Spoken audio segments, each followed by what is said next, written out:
Hello everyone, good morning. আজ হলো বৃহস্পতিবার আর ঘড়িতে বাজে তখন ওই সকাল 6টা মতন। আর আমি উঠে পড়েছি কারণ আজ আছে গনুর স্কুল। তো উঠেই আগে ঘরের বাসি কাজগুলো সেরে নিলাম, যেমন ঘর দোর পরিষ্কার করলাম, বিছানাটাকে গুছালাম। যেহেতু আমাদের কাজে দিদি আছে তাই জন্য কিন্তু আমাদের ঘর মুছি না, দিদি এসে মোছে। কিন্তু দিদি যেহেতু অনেকটাই দেরিতে আসে, মানে ওই 9টা নাগাদ, তাই জন্য বাসি ঘর দোর তো ফেলে রাখা যায় না, তাই প্রত্যেক দিন ঝাড় দিয়ে নিই। তারপরে স্নান করে তারপর গনুর জন্য স্কুলের টিফিন বানিয়ে তারপর চলে এলাম রেডি হতে, কারণ এখন আমি যাব হচ্ছে গনুকে স্কুলে দিতে। তার জন্য হচ্ছে রেডি হয়ে নিলাম। তো এরপরে হচ্ছে যাব স্কুলে দিতে। তো ওকে স্কুলে দিয়ে তারপরে বাড়ি এসেই সাথে সাথে গেলাম আগে ঠাকুর ঘরে, কারণ আজ যেহেতু বৃহস্পতিবার ঠাকুর ঘরে অনেকটা টাইম লাগবে। তো পুজো সেরে নিয়ে তারপরে সকালে খেয়েছিলাম মুড়ি, ঘুগনি আর হচ্ছে ধোকা ভাজা।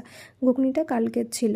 তো এই দিয়ে হচ্ছে সকালের টিফিনটা সেরে তারপরে আবার রেডি হয়ে নিয়ে যাচ্ছিলাম হচ্ছে গনুকে স্কুল থেকে আনতে। আর যেতে যেতে হচ্ছে বাজারের ওপর দিয়ে যাই, তাই বাজার দেখতে দেখতে যাচ্ছিলাম। আমার কিন্তু বাজার দেখতে ভীষণ ভালো লাগে, যদিও আমি নিজে বাজার করতে পারি না। তারপরে ওকে স্কুল থেকে নিয়ে এসে তারপরে ওকে হচ্ছে ফ্রেশ করিয়ে স্নান টান সেরে তারপরে ওকে খাইয়ে নিলাম। আর ওকে খাওয়াতে বসা মানে একটা হচ্ছে রোজ যুদ্ধ করা, যেটা জিততেই